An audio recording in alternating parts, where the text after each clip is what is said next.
Alright, this is Crimes Against Humanity. And this falls under the Rome Statute of the International Criminal Court.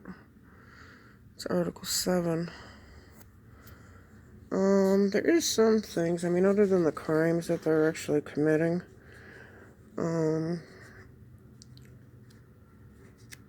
Definition changes for Crimes Against Humanity. It means any of the following acts when committed as part of a widespread or systematic attack directed against any civilian population with knowledge of the attack.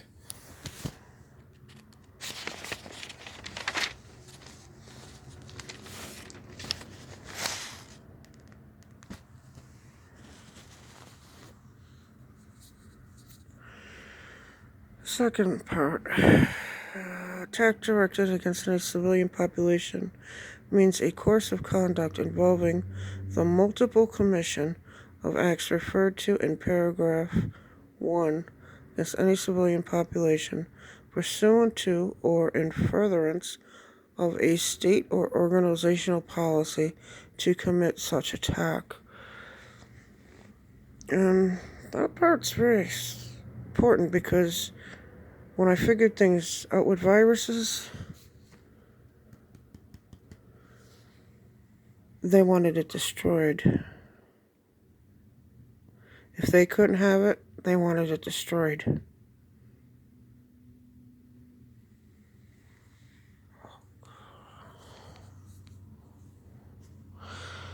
Another difference is it does not have to be linked to an armed conflict. Also, you do not have to have all of the crimes. It can be any of the following crimes, and that is the physical element.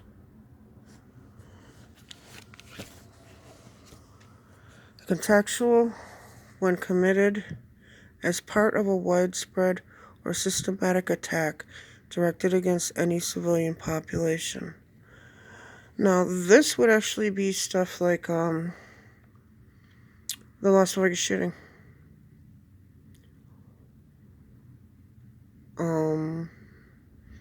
Very well planned out in advance.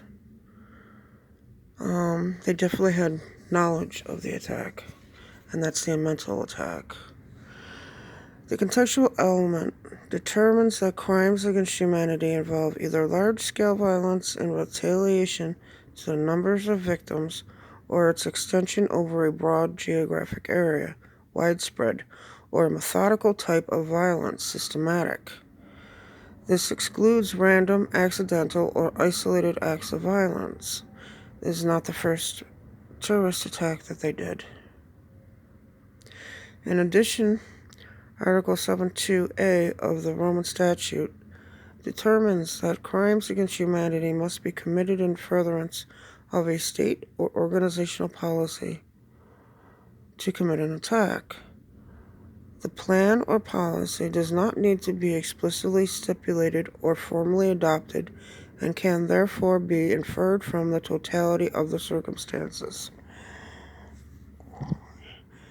In contrast with genocide, crimes against humanity do not need a specific group.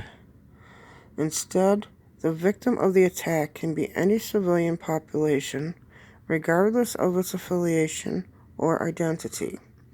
Another important distinction is that in the case of crimes against humanity, it is not necessary to prove that there is an overall specific intent.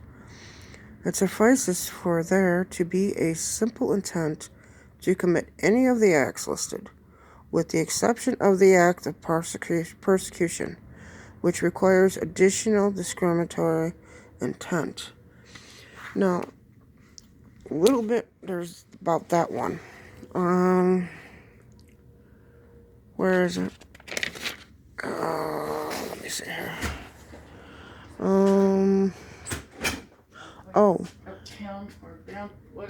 Imprisonment or other severe deprivation of physical liberty in violation of fundamental rules of international law, and that right there is Arafat Nagy.